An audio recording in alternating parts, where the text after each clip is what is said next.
Welcome everybody to my Cyber Dragon Rush Duel deck profile, the best Cyber Dragon deck that you can find on the internet. It's so amazing combos. We're gonna go through card, and tell you why I play each specific card. So first off, we're starting off with Dude Cyber Search Dragon. Cyber Search Dragon is a really cool monster. You can all high level Cyber Dragon you can tribute summon by tributing a Cyber Dragon, which makes it all really good. But Cyber Search Dragon is like really good. Doing your main phase that you normally or special summon this card, place a card from your hand on top of the deck. Special summon a Cyber Dragon from your graveyard, face up to your feet. It's like a really strong effect. Especially if you have a dead card in your hand anyway and you cannot play it, you just can put it on top of your deck, and it helps to get rid of your hand. I mean, you still draw the card in the end, but you still have some kind of use of it. Next is a playset of Cyber Stealth Dragon, same effect, plus Cyber Dragon. If you have Cyber Dragon in your graveyard, this card gains 2000 defense and cannot be destroyed by your opponent's monster effect. This effect is really good. He is like the beatstick because he has 2500 attack, but he can also help you to wall out your opponent, especially if you play against Execute and you have start with Cyber Dragon in your hand and can summon Cyber Dragon. Summon turn 1, you can set Cyber Stealth Dragon. It has 2800 defense and Execute struggle to come above 2500 unless they get Lucy, and even if they get Lucy, you set him a defense, so he has still 2800 defense, so really good. Next we have Cyber Assault rank 8 with 1800 defense, 2400 attack. 1800 defense is really good. Execute monster, except for one, they have at most 1800 attack, so that's really good.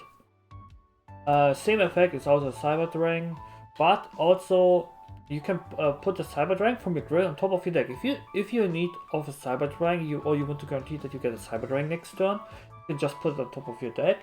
Then you can destroy a face-up level 8 or lower monster with 2400 or more attack on your opponent's field.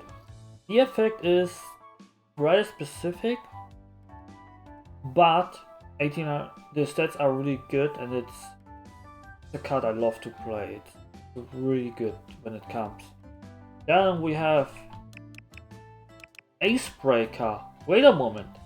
This ain't a Cyber Dragon. Why play Acebreaker? Well, he's still a light machine, so therefore he works with another card in the deck, and works in general with like a bunch of other cards that require light machines. And he's just good. You ditch 2 monster cards, destroy a monster on your opponent's side of the field, a face-up monster. So that's really good against the Maxima if you play against Maxima or your opponent has a really strong monster. That's super good. Next, Jinzo. Another machine. And sadly he is dark, not light, but that's not something to come up with often because he blocks Mirror Force. He totally blocks Mirror Force and Magic Cylinder, all the good traps. So that's already a reason to play Jinzo. Next, obviously, we have Cyber Dragon, the main card, the ace monster of this deck, the whole gimmick this deck grows around. Just special some Cyber Dragon, your Panori control monster. Good going second, also good, he's just good, it's just a good card. What else can you say? A new card, I mean there are already, a new Cyber Dragon card, it's Cyber Griffin. Cyber Griffin is really cool. You send a card from your hand to the graveyard. You choose a face-up level 5 or higher machine type monster. You can even choose Jinzo. This turn, that monster cannot be destroyed by your opponent's trap card effects. Also, if that monster is light attribute, draw a card. He's basically a combination of Mystic Dealer and Dragon Sorcerer. He's just a combination of that. Because most of them are actually light of your deck. The only non-light machine in your deck is Jinzo. That's why he's super good. And next we have a place of Proto Cyber Dragon. GX knows this card. In Modern, it was never a good card. Except in Russia it is. Because of the unlimited normal summons. He's good. You just can summon him and go for fusion. And then go into your Cyber Twin or Cyber End Dragon. Really good card. The only downside really is he needs to be face up, obviously. Also for the fusion. But he's also level 3, so he might get shut down by Acid Trap Ball, or what's the card that destroys the level 3 low effect monster on normal sum. But beside that, it's actually pretty decent. It's a requirement for you to play 3 off. If not, then I don't know what you're doing with your deck. And next we have the Bicorn, Blades of Bicorn. Really good machine reboot fodder. You can shuffle back up to 3 monster. What's a monster machine? Shuffle 3 machine type monster from gear into the deck. Then he treats as a 2 tribute for a light attribute machine monster deck position. So like any of those. Cyber Surge, Stealth, Assault, or even Acebreaker. You can easily summon that with 1 tribute. Basically, it's a third Pseudo Cyber Dragon, I would say, because you cannot use them for the fusion. But it helps you to make your deck consistent. And I'm gonna show you like another really cool card you can provide. So, he's most of the time he's live, except you're going where you have him first turn, but most of the time he's actually live. Next we have, for consistency, Amazing Dealer. The card already named says he's amazing. It's a staple in literally every deck, basically. You pay 300 life points, you have 3 or less monster cards in your graveyard, ditch 3, draw 3. I mean, what more do you want? The only downside is he's Water Spellcaster, but even then, that's not really a downside. And he's just a good card. We also play 3 Crofter Drones. I already said we played the Mystic Dealer and the Rank Saucer combination, but why not another Mystic Dealer basically for machine? So more consistency, right? Also, this one doesn't require you to have a level 5 or higher light machine, so that makes it better. So one of the newer cards, Cyber Serpent. If you have another face-up light attribute machine monster on your field, so send the top 3 cards of your deck to the graveyard. Then if you set 2 or more light attribute machine monster to the graveyard by this effect, draw 1 card. Really good, really good. That's why we also play 31 monster. So okay, I mean 7 of the monsters are not light machine. So but it makes sure we want to have a lot of light machine to trigger this effect to like +1 for free. And yeah, it's not on turn the summon effect, it's every turn you can. That's like most of the effects are like really good. So next we have Power Bond. Do I need to explain anything about Power Bond? Power Bond is amazing for Cyber, obviously. It's the go-to card for Cyber. If you think about Cyber, Power Bond is like the fusion spell you're mining of, because it's so powerful for machine. Doubles the attack, helps you OTK your opponent, and also in Rush Duel, while it's still a legend card, but you can also fuse from the hand as well, and field. So that's why this card is really amazing in Rush specifically, because the regular fusion is not as good. And we should play 3 Cyber Entry. You have 3 or more light attribute machine type monster in your graveyard, which you have a lot of them. It's basically a reborn for Cyber Dragon or Cyber Proto Dragon, or even from your hand. So the only downside for this card though is you can only attack with light attribute machine type monsters. So Jinzo can't attack, but it's Jinzo. So yeah. Then we have this little fellow, Illusion Blast. Extreme. This card I play only one off, but it's actually a really good card. But the costs are a bit high, that's why I only play one off. You can shuffle back up to 5 light machine monster into your deck from the graveyard.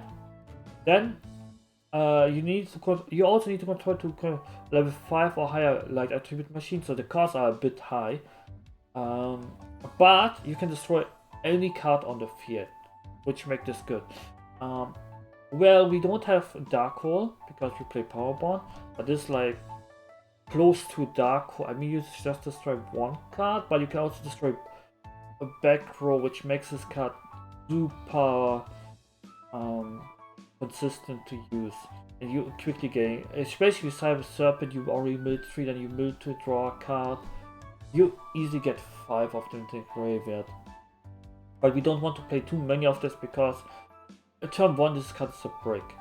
We play with Fusion while it's Fusion. I don't need to explain why we play Fusion, right? I think Cyber Dragons. Obviously we're gonna play Fusion.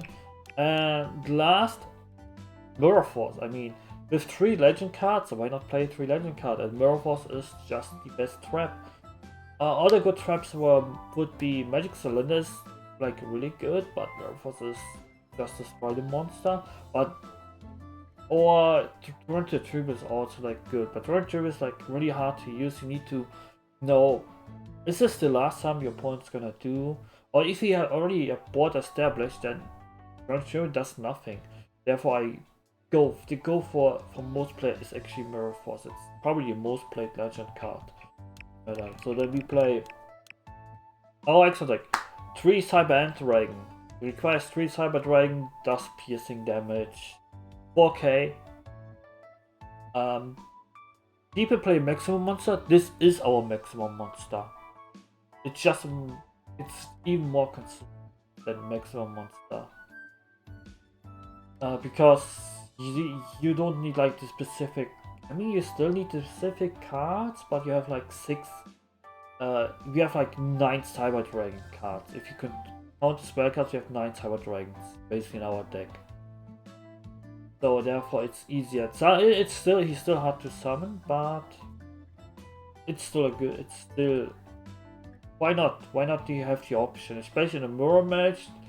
Then if you want to run over the opponent's monster, we can do this. He's still a dangerous threat. That one of the new fusion, I never summoned this, but because you have the space, why not put him there? Maybe this come up. I don't think this come up. This is like a sad situation where this gets overshot by the Cyber Twin Dragon, Cyber Rush Dragon. Your opponent has a monster on the field. Your opponent even need to have a monster on the field, so that's already not a really good requirement in my opinion. Yes, 2800 and 2100. That's, I mean, the stats wise is okay. Draw until you have 5 cards in your hand, then send 4 cards from hand to the graveyard, then you can specify a machine type monster from your hand face up to your field. So basically you get another body on the field. And the strongest body you can get on the field has 2500 attack. I mean, you still can get actually Mirror Innovator if you decide to play Mirror Innovator. Yeah, then the strongest body can be like really good, and Mirror Innovator can be like really strong. But other than Mirror Innovator, most of the time, I'm not just summoning this. It doesn't feel like good at all to summon it. Never came in a situation where it's like, okay, I need to dig for Cyber Soul Dragon to pop a certain monster. I never came to that situation where I say, okay, I'm gonna do that. And then even then it's RNG based because you still need to draw it, and then if you don't draw a good machine type monster, it's not really good. Exactly. He's still in the deck because we have the space. If he had like more fusions, that's probably the first fusion I would kick out. Because why summon him if I can summon Cyber Twin Dragon? Yeah, he can attack twice. Why? Why should I start to Cyber Rush Dragon if I have Cyber Twin Dragon? Especially with Power Bond for 5600 can attack twice. Hello? yeah, and that's my Cyber Dragon deck profile. I reached the highest tier and rank with it. The season is currently over, but I think I'm gonna use this for the next season as well, consistently. And this deck is just so much fun. You have like so many consistency cards. Yeah, and there's also like a new card coming out called Cyber Cold. If you have no other monster on the field except the top 3 cards of your deck, you can special some Excavate level 5 machine type monster face up to your field. Place the remaining cards on the bottom of your deck in any order. So the Cyber Cold can actually dig for Cyber Dragon or any other level 5 machine type monster. Which is like really good. It can be like your first time you get some Cyber Cold, use the effect, and then some Cyber Serpent to dig for more cards even then. So it's like a really good summon. It feels like I would replace Amazing Dealer with that card because DHS does kinda the same. Not really, but yeah, there's already a situation where I actually use Amazing Dealer because my deck is so consistent. Because how Cyber Dragon works in Rush 2 compared to TCG. You have like, because you can easily sum them all if you have like Cyber Proto Dragon or Cyber Dragon. So like I would switch this out for Cyber Cold, really. I feel like you don't need Amazing Dealer. Amazing is just in that for more consistency, and that card kinda gives less not the same consistency, but it's the deck is still consistent enough. Unless you breaks totally, which can happen anytime. Well, anyway guys, hope you liked my a bit long deck profile, and we see you in the next video. Bye bye!